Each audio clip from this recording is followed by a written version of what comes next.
Bonjour, bonjour. J'espère que vous allez bien. Je suis contente de vous retrouver pour continuer ce projet. Donc, je vous rappelle qu'on fait, oh pardon, qu'on fait l'album Snowy Winterland de Craft O'Clock et que j'ai utilisé plus les papiers 20-20 que les papiers 30-30. Les papiers 30-30, ils m'ont surtout servi pour la couverture, sinon dans l'album, comme il est relativement petit, je n'ai utilisé que les papiers 20-20. Et comme les papiers Craft O'Clock sont vraiment pas chers, c'est un projet qui ne revient vraiment pas très très cher au niveau papier. Alors, sur cette page-là, on attaque le bloc numéro 3. Donc, toujours pareil, 20,7 sur 20,7, ça ne change pas, bien sûr. Donc ici, on va travailler sur beaucoup de rabats et de cartes pour que vous ayez un maximum de place pour mettre vos photos. Alors, sur le bloc directement, on va travailler sur une poche, enfin sur une, c'est pas une pochette, c'est un passant pour pouvoir y glisser à l'intérieur un livret comme ceci. Voilà. Donc, je vous donne les dimensions et je vous explique comment il faut le coller. Alors, la bande centrale, donc qui va permettre de glisser le livret. Je réfléchis en même temps que je ne vous fasse pas faire de bêtises. Oui, oui, c'est bon.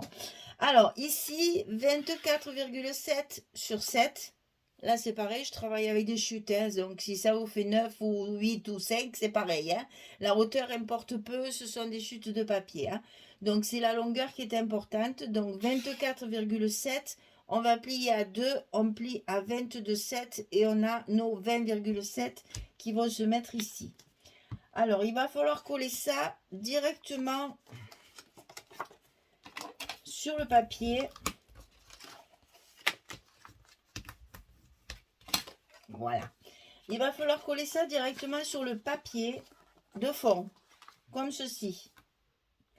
Ça va servir à glisser un livret qui fait 32 sur 11 et on va plier bien sûr à 16 pour avoir 16 sur 11 et 16 sur 11. On le plie au milieu en fait. Et ça va être glissé comme ceci. Alors attention, quand vous allez mettre votre livret ras du passant, qui ne dépasse pas. Donc il va falloir positionner le petit livret avant de coller votre pochette pour justement le centrer pour que ce soit plus joli. Alors donc on va centrer à peu près comme ceci. Je le mets à plat parce que sinon ça glisse. Je vais vous dire à peu près, ça nous fait du 2 cm. Ouais, c'est ça. On a à peu près 2 cm en haut et en bas par rapport au livret. Et donc, c'est comme ça qu'on va déterminer la hauteur du passant. Donc, ce passant, on va le coller directement sur le papier de fond.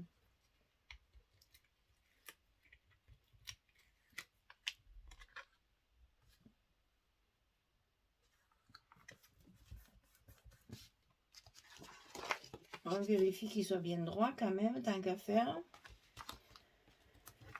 Qu'il ne soit pas tout de travers. Voilà. Donc ça, c'est collé sur le papier de fond, comme ceci. Comme ça, on va pouvoir glisser notre livret à l'intérieur sans qu'il dépasse évidemment de la feuille ici en bas. On va le mettre comme ceci.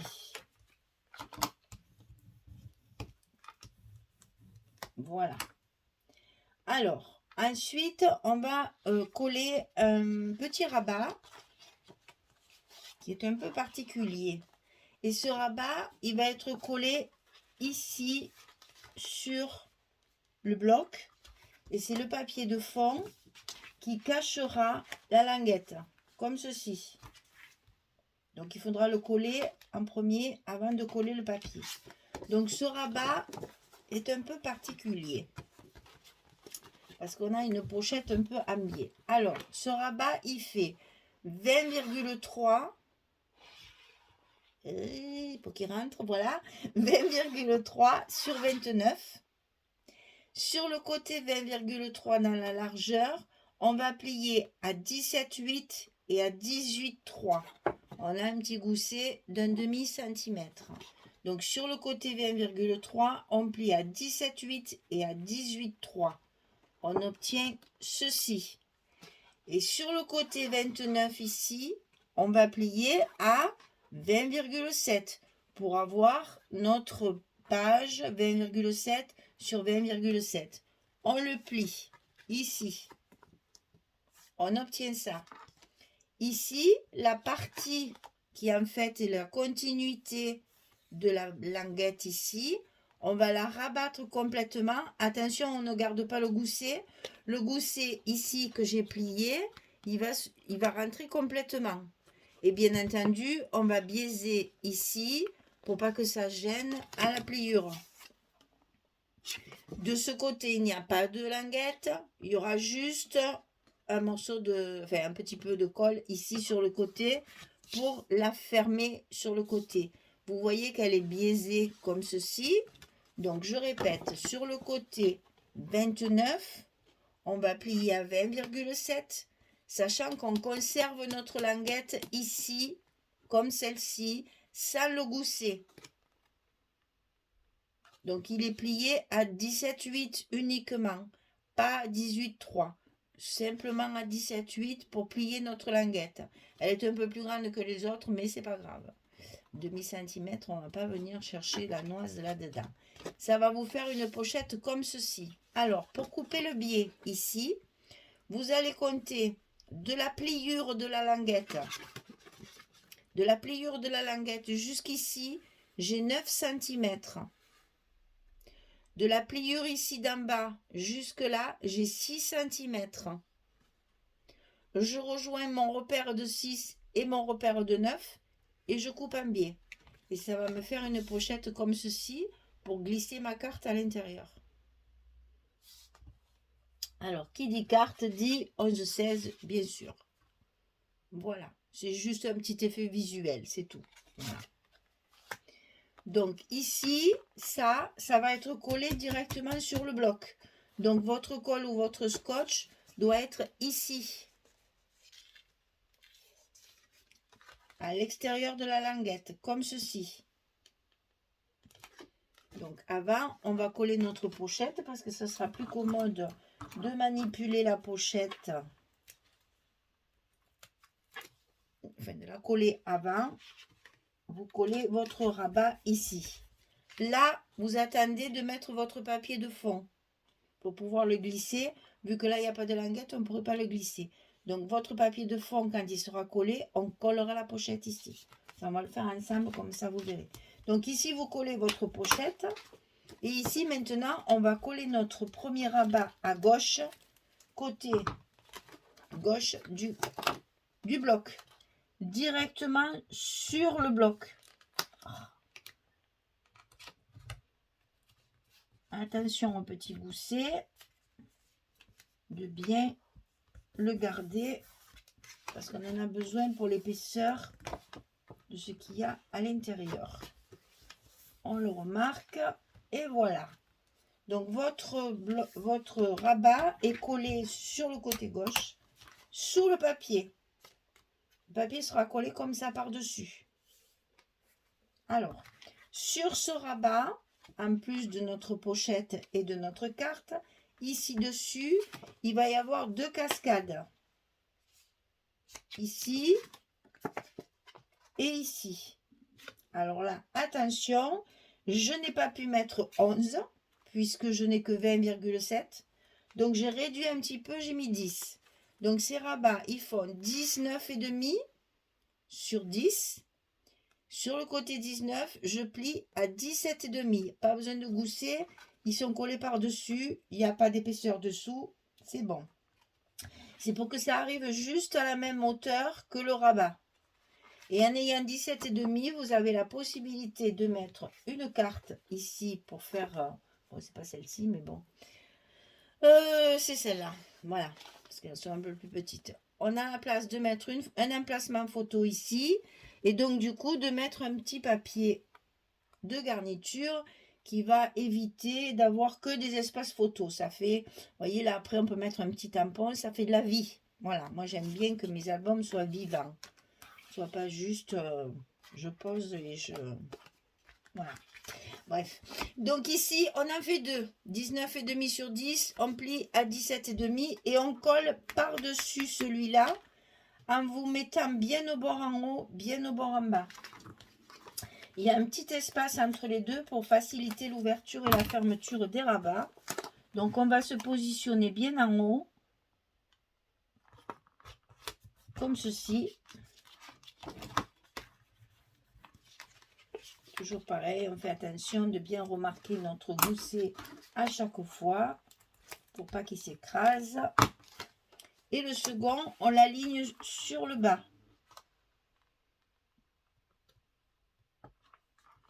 Et donc, on va retrouver nos 7 mm, puisqu'on a 20,7. On va retrouver nos 7 mm ici au milieu.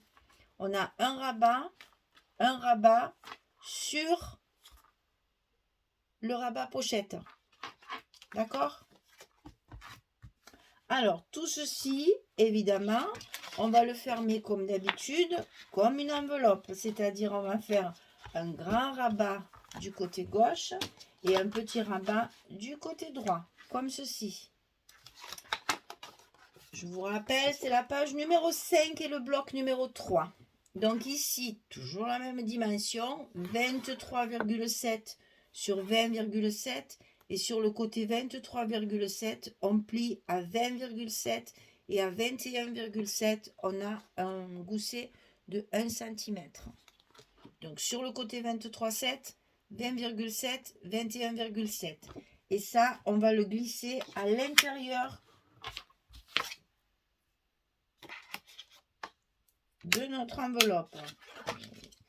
Les aimants qui se rebiffent maintenant. Donc, on lève nos protections, bien sûr, et on va glisser ça à l'intérieur de notre pochette sur le premier pli du gousset d'1 cm.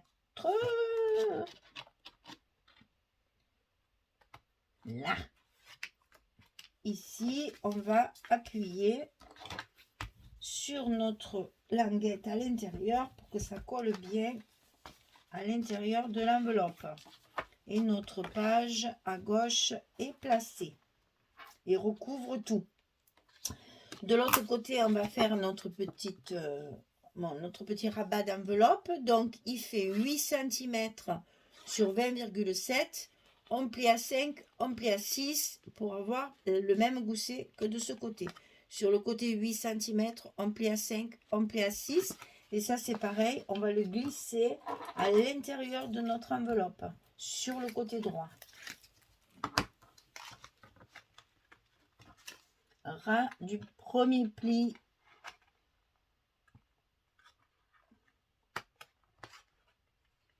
du gousset.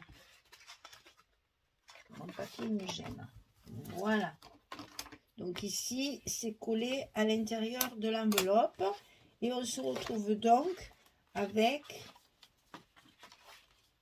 les aimants à mettre ici pour fermer notre enveloppe. Et au milieu, bien sûr, comme toujours, je mettrai ma capsule. Donc là, je coupe pour mettre mes deux aimants à l'extrémité sur mon petit rabat.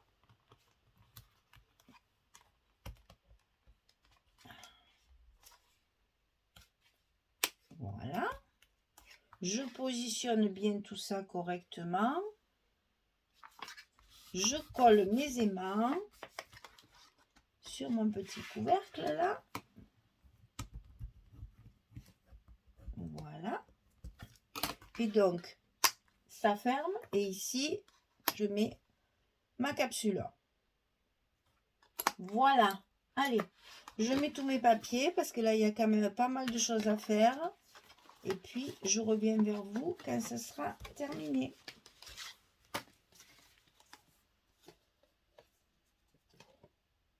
Là, il faut que je rajoute mon morceau, bien sûr. Puisque j'ai mis ma pochette. Voilà. Et voilà. Allez, je colle tout ça et je reviens vers vous pour vous faire voir ce que ça donne une fois terminé. J'espère que j'ai rien oublié. Le livret, je vous ai donné. La carte, je vous l'ai donné. Voilà, je vous ai donné toutes les dimensions. Allez, je colle tout ça et je reviens. À tout de suite. Voilà, notre page numéro 5 est recouverte. Ça y est. Donc ici, j'ai choisi ce papier-là. Et donc, allez doucement parce que ça, c'est pas sec. Et donc, j'ai fait pareil hein, sur ma petite languette ici. J'ai mis le papier pour que ça complète l'image et j'ai collé ma capsule. Alors, ça s'ouvre comme ceci. Ici aussi, l'image complète comme ça. Donc, vous voyez, là, c'est pareil. On peut toujours mettre une photo. Ça fait très joli. En plus, si vous ajoutez une fleur, un petit feuillage qui mord un peu sur la photo, un petit mot, ça va se fondre parfaitement dans la page. Ici, c'est pareil. On peut très bien mettre une photo. Il y a la place, hein, chaque fois. Donc, deux petits rabats qui s'ouvrent comme ceci. Ici, j'ai fait deux emplacements photo et j'ai décalé les deux papiers fantaisie justement pour que ça fasse un peu de relief, on va dire, hein, que ça ne soit pas trop uniforme.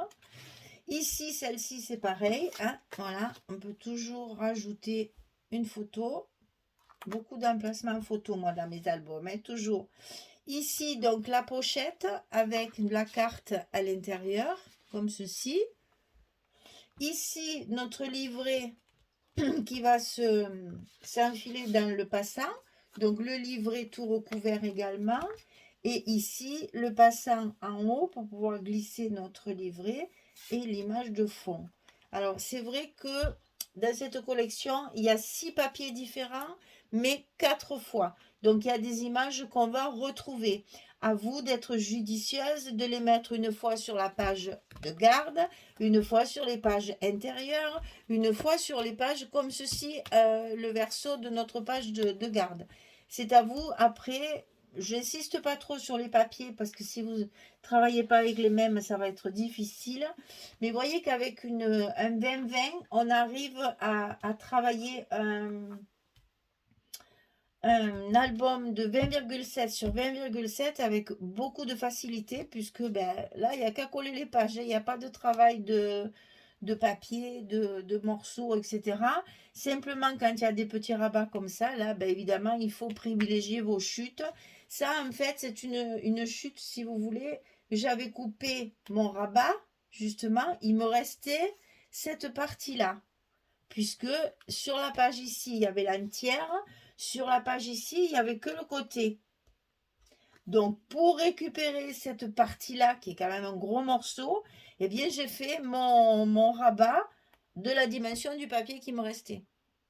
Je travaille toujours, on me le demande souvent ça, je travaille toujours avec mon papier.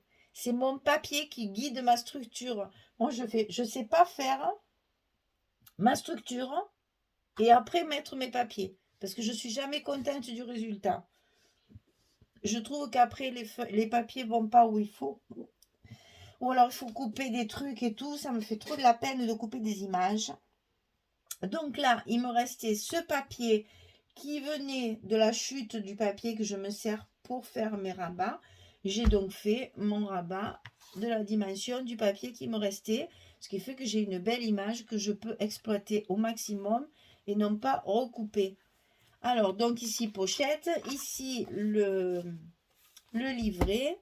Et on va donc, ben, si on compte, parce que là, moi, perso, pas de photo, hein, parce que là, vous cachez les cerfs, là, c'est un peu dommage. Ici, c'est pas beau, donc là, pas de photo. Par contre, là, vous en avez 4 quand même, hein. Donc, ça fait déjà pas mal. Et puis, ça fait une jolie présentation là.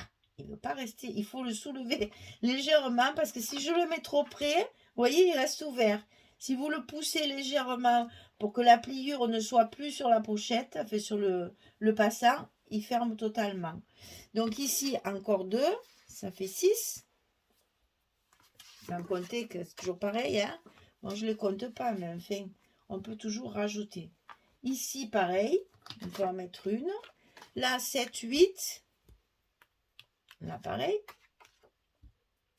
Et ici aussi. Donc, vous voyez, on peut mettre 10, 12 photos dans cette page. Et on ferme comme ceci avec ma capsule sur le dessus pour fermer mon rabat d'enveloppe, hein, puisque j'ai fait les enveloppes partout. Donc ça, c'est la page numéro 5 sur le bloc numéro 3.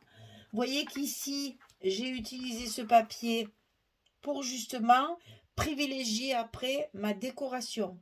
Ici, je peux faire ce que je veux au niveau décoration. Ça ne me cachera pas un cerf, une maison, un chalet, des arbres, etc. Là, vous pouvez faire toute une composition. C'est libre choix. Là, j'adore ça, parce que comme ça, au moins, j'ai de quoi faire. Voilà, donc ici, ma page numéro 5 est terminée. Je vous donne rendez-vous pour la page numéro 6, c'est-à-dire le verso du bloc numéro 3. Voilà, j'espère que ça vous plaît, que ça vous inspire pour faire la même chose. Et puis, vous savez que mes albums sont à vendre, donc si vous intéresse, vous pouvez déjà me le réserver parce que les 3/4 du temps, quand la présentation finale apparaît, il est déjà vendu. Donc, bon, il m'en reste hein, des albums. Il y a des choses que je ne vends pas, mais bon, c'est juste un petit conseil au passage. Voilà, merci mesdames. Je vous remercie de me suivre, d'être là auprès de moi tout le temps et de mes abonnés augmentent tous les jours. J'en reviens toujours pas. Ça, c'est quelque chose. Alors, j'ai pas trop regardé de ces jours-ci, mais je suis pas loin des 4000, je crois. Je vous annonce déjà d'ores et déjà, aujourd'hui, que quand le jour où j'arriverai à 5000, il y aura un très joli concours pour mes abonnés qui me suivent depuis longtemps et qui sont très fidèles et très chaleureuses. Il y aura un joli concours pour les 5000 abonnés parce que là, on boit le champagne. Hein. Voilà, allez, je vous dis bonne journée, bonne soirée, à très très vite pour la suite et puis merci encore pour votre fidélité. Au revoir tout le monde!